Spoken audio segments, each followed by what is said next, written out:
नाजरीन आदाब, आप देख रहे हैं INN चैनल। मैं हूं शेख अहमद अली। आज की खास बात में हम देखेंगे कई अहम कौमी और बैनुल अक़वामी खबरें।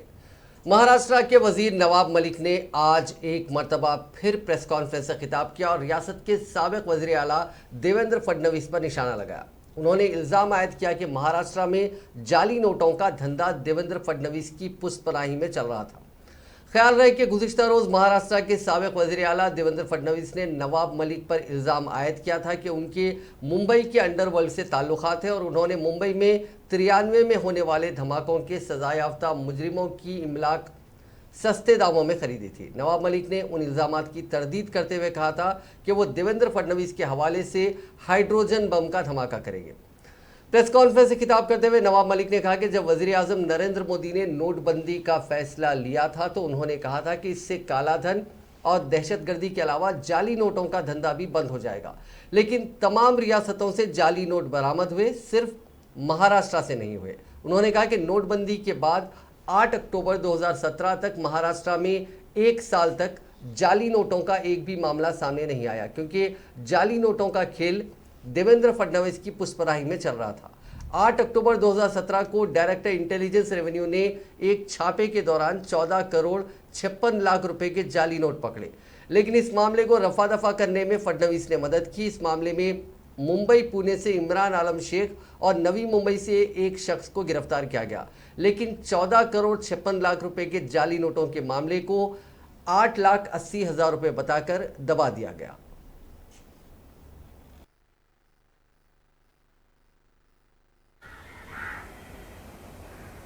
कि जब 8 नवंबर 2016 को नोटबंदी हुई, मोदी जी ने कहा कि नोटबंदी इसलिए किया जा रहा है,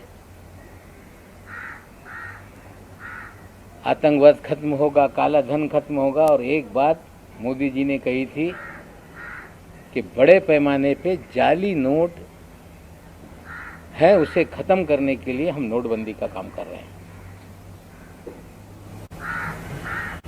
जब नोटबंदी हो गई, पूरे देश में जाली नोट, चाहे पंजाब हो, 2000 के 500 के जाली नोट पकड़े जाने लगे। मध्य प्रदेश में जाली नोट पकड़े जाने लगे, तमिलनाडु में जाली नोट पकड़े जाने लगे। लेकिन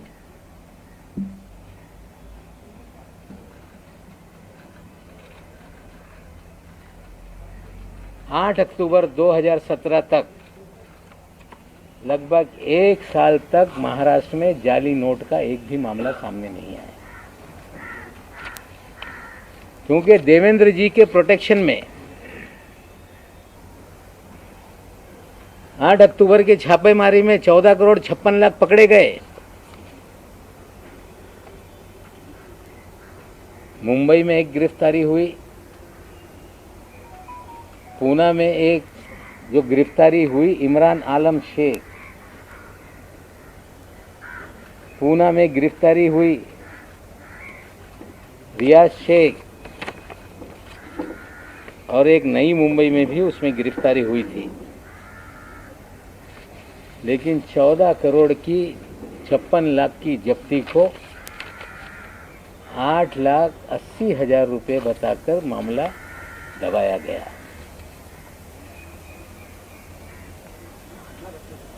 $8,80,000 बताकर मामला दबाया गया।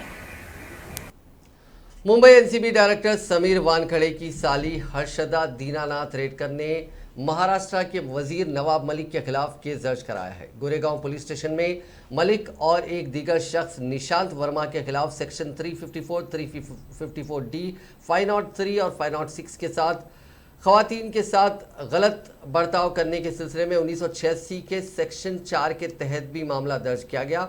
मलिक ने अपनी प्रेस कॉन्फ्रेंस में वानखड़ी की साली पर ड्रग पेडलिंग में शामिल होने के इल्ज़ाम लगाए थे। शाहरुख खान के बेटे आर्यन खान से मुतालिक ड्रग्स मामले में हर रोज़ नए इंकशाफात हो रहे हैं और एनसीबी की साख दांव पर लगी हुई है। एक न्यूज़ चैनल ने इस मामले पर में सनसनीखेज इंकशाफ करते हुए कहा कि निजी जासूस केपी गोसावी और उसके साथ एनसीबी के नाम पर उसूली का खेल चला रहे थे। एक व्हाट्सएप चैट की बुनियाद पर यह इंकशाफ किया गया है। ख्याल रहे कि इस मामले में महाराष्ट्र के वजीर और एनसीपी लीडर नवाब मलिक ने रोजे अव्वल से एनसीबी के तरीक़ेकार पर सवाल उठाए हैं। यही वजह है कि एनसीबी ने ड्रग्स मामले की जांच समीर वानखेड़े के हाथ से लेकर दूसरी टीम को सौंप दी है। ने समीर वानखेड़े के खिलाफ तफ्तीश के भी अहकाम सादर किए गए हैं। एनसीबी के दो अहम गवाहों के दरमियान व्हाट्सएप पर होने वाली चैट को आम किया गया है। ये गवाह केपी गोसावी और प्रभाकर सेल है।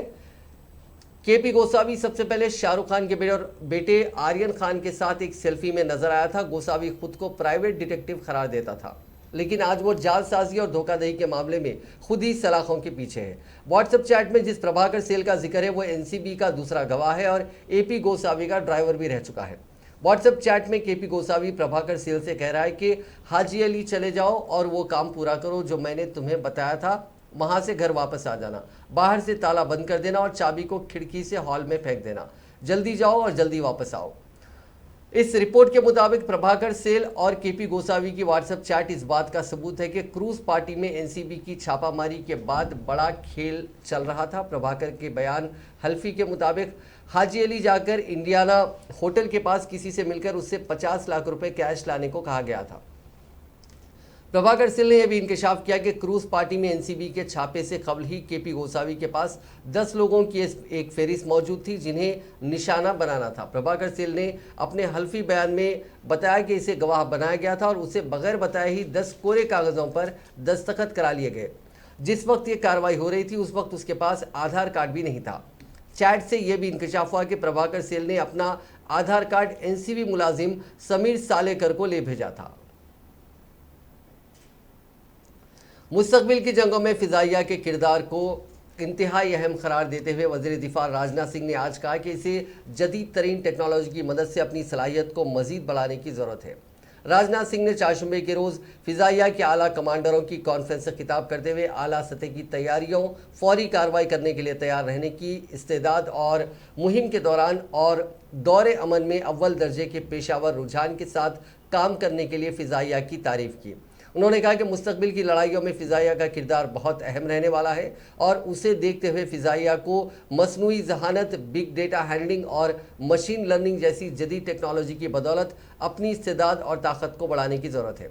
राजनाथ सिंह ने कहा कि मेक इन इंडिया मंसूबे के तहत लोकलाइजेशन को फ़रोग देने की हुकूमत की कोशिशों के नतायज नज़र आने लगे हैं और हल्के जंगी तैयारे मार्क 1A और CKR ऑर्डर से एरोस्पेस सेक्टर में भी लोकलाइजेशन को फ़रोग मिलेगा। तीनों अफवाज के इंतजाम पर अपने ख्यालात का इजहार करते हुए उन्होंने कहा कि ज़रूरी है लेकिन इसे नाफिज करते हुए तमाम पहलुओं पर गौर किए जाने और तमाम स्टेक होल्डर्स की आरा पर तवज्जो दिए जाने की ज़रूरत है। वज़ीर दिफा ने कमांडरों से कहा कि वो गहराई से गौर व फिक्र करें और कॉन्फ्रेंस के मौजू बेयकीनी में यकीनी को यकीनी बनाने के मौजू पर अमली हल निकालें।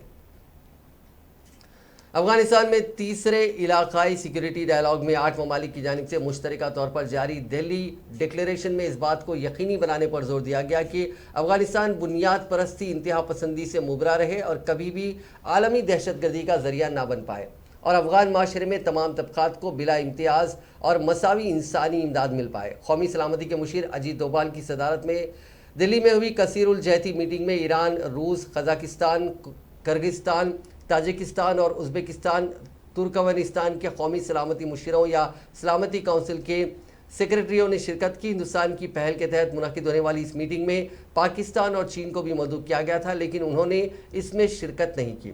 मीटिंग में कौमी सलामती के मुशीरों और सलामती काउंसिल के सेक्रेटरीज़ में ईरान की आला तरीन कौमी सलामती काउंसिल के secretary rear admiral Ali Shamkhani, Kazakhstan की कौमी सलामती कमेटी के चेयरमैन करीम मासेमोफ और दीगर आला अहदेदार अलग अलग मुल्कों के इसमें शामिल हुए थे।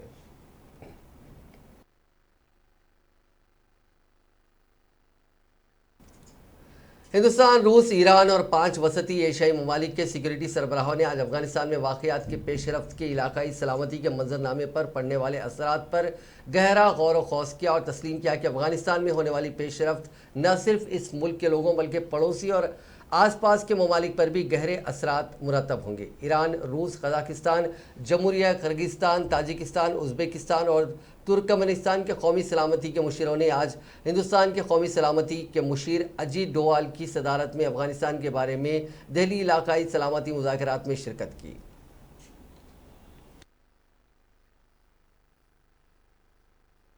pleasure to host the dialogue today with participation of all the Central Asian countries and Russia, who were the initiator of the idea.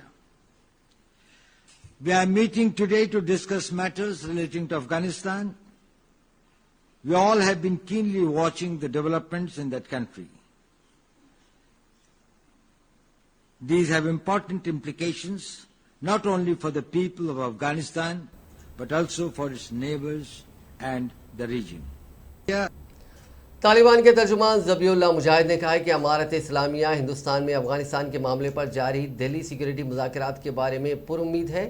एक न्यूज़ एजेंसी की रिपोर्ट के मुताबिक मुजाहिद ने काबुल में एक प्रेस कॉन्फ्रेंस में हिंदुस्तान में अफगानिस्तान पर इलाकाई सलामती के मुज़ाकरात के तनाजुर में कहा कि अमारत इस्लामिया इस प्रोग्राम के बारे में पुरुम्मीद है। अफगानिस्तान पर दिल्ली रीजनल सिक्योरिटी डायलॉग में हिंदुस्तान, रूस, ईरान और दीगर 8 ममालिक के सिक्योरिटी चीफ्स को शामिल किया गया था। गौरतलब है कि तालिबान जुमेरात को इस्लामाबाद में ट्रोएका प्लस मीटिंग में शिरकत करने जा रहा है, जिसमें रूस, चीन, अमेरिका और पाकिस्तान के खुसूसी नुमाइंदे शिरकत करेंगे।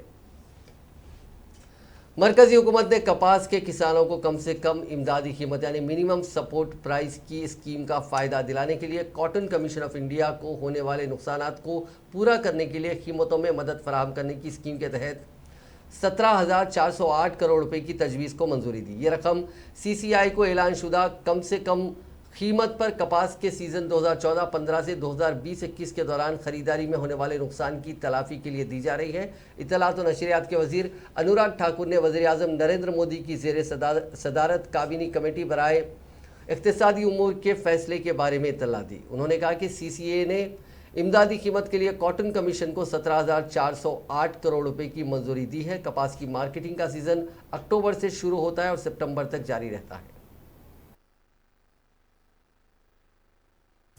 जूट के लिए भी वर्ष 2021-22 के लिए, लेकिन जूट का जो ईयर गिना जाता है वो जुलाई से जून तक का होता है। तो इसमें 1 जुलाई 2021 से 30 जून 2022 तक के लिए पैकेजिंग में जूट के अनिवार्य उपयोग के लिए आरक्षण मानदंडों को मंजूरी दी गई है। ये हर साल दी जाती है और इस वर्ष भी जूट वर्ष 2021-22 के लिए अनुमोदित अनिवार्य पैकेजिंग मानदंड खाद्यान्नों के लिए, फूड ग्रेन्स के लिए 100% आरक्षण होगा और 20% चीनी को अनिवार्य रूप से जूट की बोरियों में पैक करने का प्रावधान करने का निर्णय किया गया है। वर्तमान प्रस्ताव में आरक्षण मानदंड भारत में कच्चे जूट और जूट पैकेजिंग सामग्री के घरेलू हितों की रक्षा करेंगे, जिसमें आत्मनिर्भर भारत की अवधारणा को बल मिलेगा।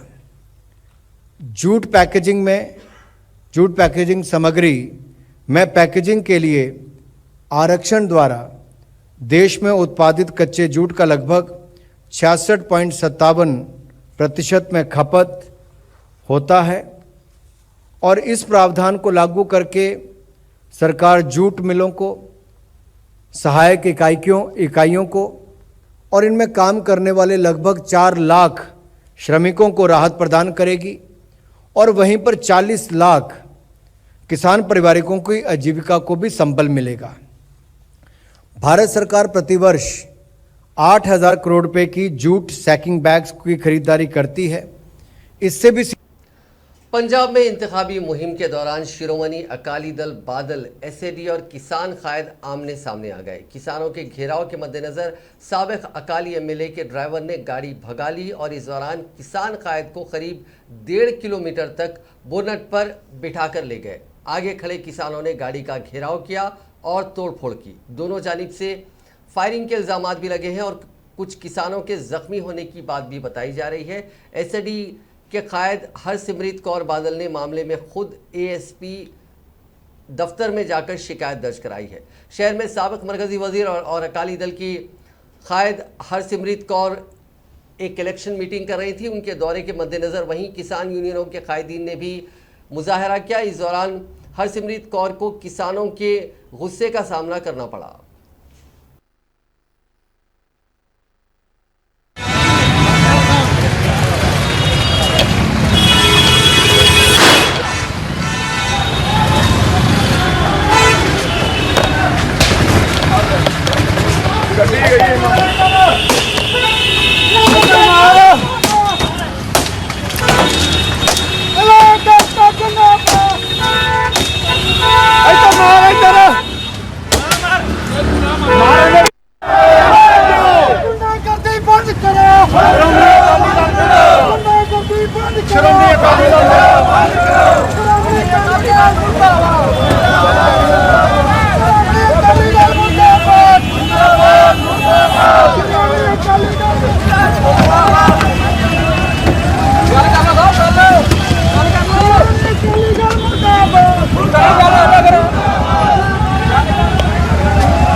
कवानीन के खिलाफ दिल्ली की सरहदों पर किसानों की तहरीक लगातार जारी है। दरियासना सोनीपत के कुंडली सिंगू बॉर्डर पर चारशंबे के रोज मुजाहरे में शामिल एक किसान की लाश फांसी के फंदे से लटकी हुई मिली। मुतवफ़ी किसान का नाम गुरप्रीत सिंह बताया जा रहा है। वो पंजाब के फतेहगढ़ साहिब का रहने वाला था। एक रिपोर्ट के मुताबिक गुरप्रीत सिंह फतेहगढ़ साहब के अमरोहा तहसील के रोड़की गांव का रिहायशी था और भारतीय किसान यूनियन सिद्धपुर से वाबस्ता था। ताहाल ये इंकशाफ नहीं हो सका कि किसान ने खुदकुशी की है या इसका कत्ल हुआ है। उत्तर प्रदेश असेंबली इंतखाबात में खवातीन को 40% टिकट देने का ऐलान कर चुकी कांग्रेस जनरल सेक्रेटरी प्रियंका गांधी ने आज एक और अहम ऐलान किया। उन्होंने आशा और आंगनवाड़ी वर्कर्स के लिए ऐलान करते हुए कहा कि अगर 2022 में कांग्रेस पार्टी की हुकूमत बनती है तो आशा और आंगनवाड़ी वर्कर्स को 10,000 रुपये माहाना एजाजिया मिलेगा। प्रियंका गांधी ने इस ताल्लुक से एक ट्वीट में लिखा कि कांग्रेस पार्टी आशा बहनों के एजाजिया के हक और उनके विखार के तईन पुरज़्म है और हुकूमत बनने पर आशा बहनों और आंगनवाड़ी मुलाजिमीन को 10,000 रुपये माहाने का एजाजिया दिया जाएगा। उन्होंने मजीद लिखा कि यूपी हुकूमत के ज़रिए आशा बहनों पर किया गया एक एक हमला उनके ज़रिए किए गए कामों की बेइज्जती है। मेरी आशा बहनों ने कोरोना में और दीगर मौके पर पूरी लगन से अपनी खिदमत अंजाम दी है। एजाजिया उनका हक है, उनकी बात सुनना हुकूमत का फ़र्ज़ है। आशा बहनें इज़्ज़त की हकदार हैं और मैं इस लड़ाई में उनके साथ हूं। कांग्रेस ने मोदी हुकूमत की पॉलिसियों को गरीब मुखालिफ करार देते हुए कहा कि इससे आम लोगों का जीना दोभर हो गया है। इसलिए पार्टी उसकी असलियत अवाम के सामने लाने के लिए 14 नवंबर से मुल्कगीर अवामी बेदारी मुहिम शुरू करेगी। कांग्रेस के जनरल सेक्रेटरी केसी वेणुगोपाल, सीनियर लीडर दिग्विजय सिंह और मीडिया डिपार्टमेंट के सरबराह रणदीप सिंह सुरजेवाला ने चारशंबे के रोज कांग्रेस के हेडक्वार्टर में एक मुश्तरका प्रेस कॉन्फ्रेंस में कहा कि मोदी हुकूमत ने पेट्रोल डीजल समेत ईंधन पर एक्साइज ड्यूटी बेतहाशा बढ़ाकर आम शहरियों के जेब काटने का काम किया। हुकूमत की इस पॉलिसी के खिलाफ कांग्रेस 14 से 29 नवंबर तक अवामी बेदारी मुहिम चलाएगी और गरीबों की आवाज उठाएगी। कांग्रेस पार्टी ने ये महसूस किया कि हम लोगों के जितने भी ये आंदोलन होते हैं वो हमारे कांग्रेस के कार्यकर्ता उसमें शामिल होते हैं। जिस प्रकार से जनमानस को इसमें शामिल होने की आवश्यकता है वो नहीं हो पाते हैं। इसलिए माननीय सोनिया गांधी जी ने सस्टेन्ड एजिटेशन प्रोग्राम के बारे में समिति बनाई थी और उसकी शुरुआत करने के लिए हमें ट्रेनर्स की आवश्यकता थी, स्वाभाविक है। और इस ट्रेनिंग प्रोग्राम में माननीय सचिन राव जी जो वर्धा में ट्रेनिंग प्रोग्राम चला रहे हैं उनसे संपर्क करने के बाद एक दिन का ट्रेनिंग प्रोग्राम हमारे जो स्टेट ट्रेनर्स होंगे उनको 14 नवंबर को वो एक दिन के ट्रेनिंग प्रोग्राम में उन्हें शामिल करने के लिए सारे नाम तय हो गए हैं और वो वहाँ पर पहुँच रहे हैं। ये ट्रेनर्स जो हैं हर पार्लियामेंट से 10 लोग, हर असेंबली से 10 लोग और हर सेक्टर से लगभग 20 लोगों की ट्रेनिंग एजुकेशनल प्रोग्राम को किस तरीके से जन जन तक पहुंचाना है उसके बारे में उनको दी जाएगी। उसके लिए पैम्फलेट तैयार किया गया है, जिस पैम्फलेट में हम लोगों ने जनमानस से महंगाई के बारे में प्रश्न पूछे हैं और उनका प्रश्नों का उत्तर भी उस पैम्फलेट की दूसरी तरफ हमने देने का प्रयास किया है। ये भी कहा गया है कि सभी माननीय कांग्रेस के लीडर्स 14 नवंबर से 29 नवंबर के बीच में 7 दिन की पदयात्रा करें। ये जरूरी नहीं कि एक बार में ही लगातार 7 दिन में करें, 2-2, 3-3 दिन के बाद भी वो कर सकते हैं, लेकिन प्रयास इस प्रकार का करें कि वे इन 15 दिन में 7 दिन की पदयात्रा करें और रात को वहीं रुकें। पब्लिक मीटिंग्स नहीं होंगी, चर्चा होगी, ग्रुप मीटिंग्स होंगी और लोगों से एक जीवित जनसंपर्क स्थापित करने का प्रयास किया जाएगा। कांग्रेस पार्टी ने ये महसूस in the general secretaries and PCC presidents meetings also to chalk out the details of this agitational program. You know that the prices of mustard and other edible oil have doubled in the last 1 year. seasonal vegetable price have increased by 40-50% in a month itself. The cost of non-subsidized LPG cylinder has gone up by 50%. That is rupees 594 to rupees 900,000. Similarly, the petrol and diesel have gone up by rupees 34.38, rupees 69.59 to rupees 103.97, and rupees 24.38, 62.29 to 86.67 for diesel.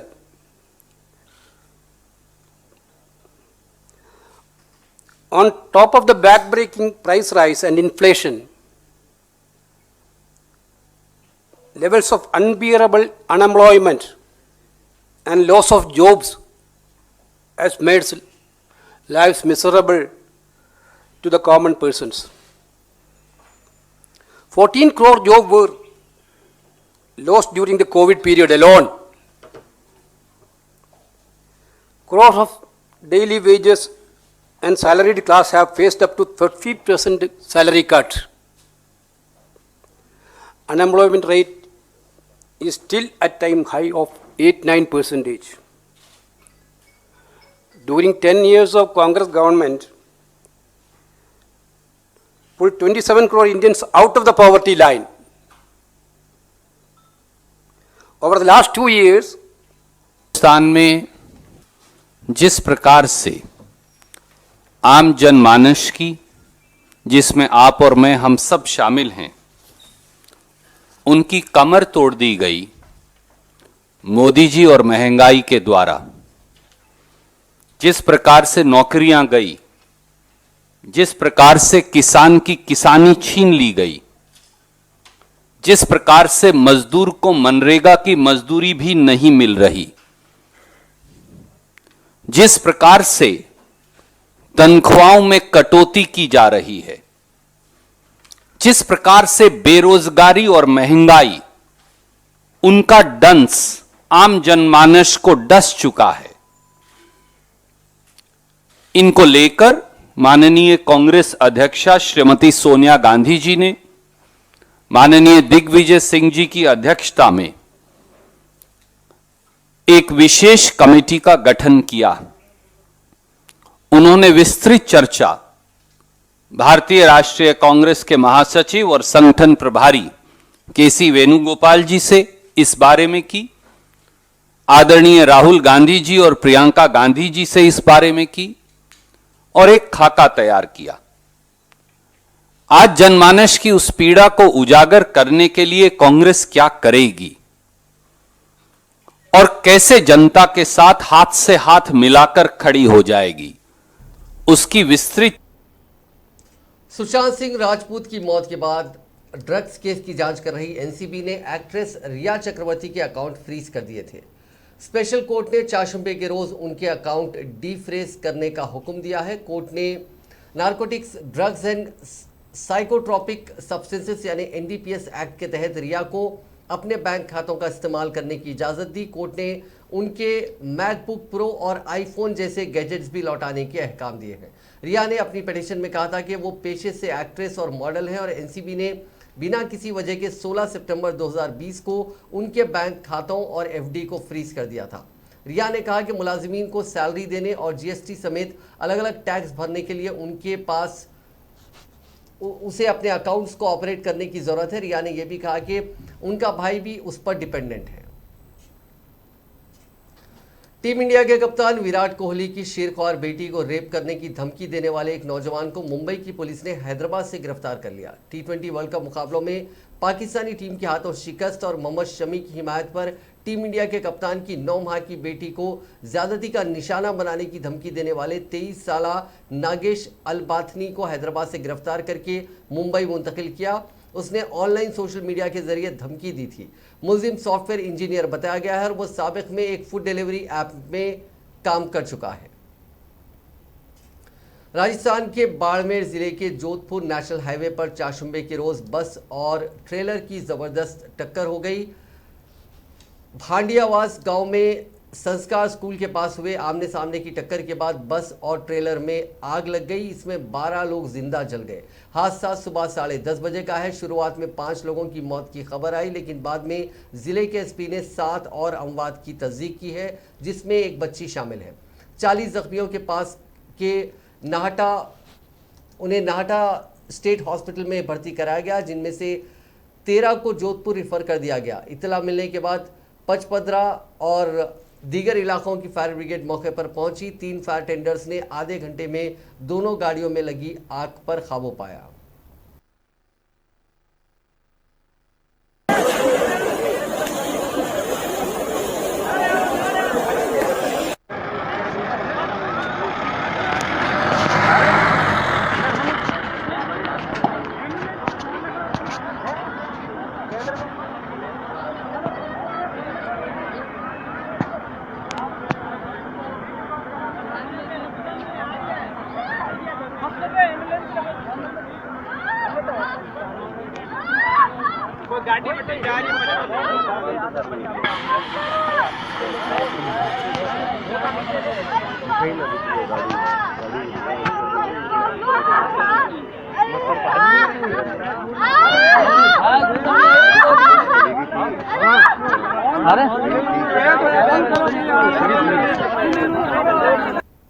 मुल्क भर में आज छठ पूजा का इनेकाद किया गया। हालांकि दिल्ली हुकूमत की तरफ से यमुना घाट पर छठ पूजा की इजाज़त नहीं दी गई है। घाटों पर 6 तकारीब को लेकर डीएम के अहकाम के बाद सोनिया विहार और कालिंदी कुंज और आईटीओ में यमुना घाट की तरफ जाने वाले रास्ते पर भी बैरिकेडिंग कर दी गई। वहीं यमुना में जहरीले झाग को घाट पर आने से रोकने के लिए कालिंदी कुंज में बैरिकेड लगाए जा रहे हैं। छठ पूजा समिति कालिंदी कुंज के सदर विकास राय ने बताया कि यमुना घाट पर आ रहे कुछ श्रद्धालुओं को पुलिस लौटा रही है। 10 नवंबर की शाम को छठ पूजा पर सूर्य को एक पूजा की जाती है। 11 नवंबर की सुबह उगते सूरज को देखकर फिर वही पूजा की जाती है। इस बीच बीजेपी एमपी मनोज तिवारी ने कहा कि वो छठ पूजा मनाने के लिए सोनिया विहार यमुना घाट पर जरूर जाएंगे।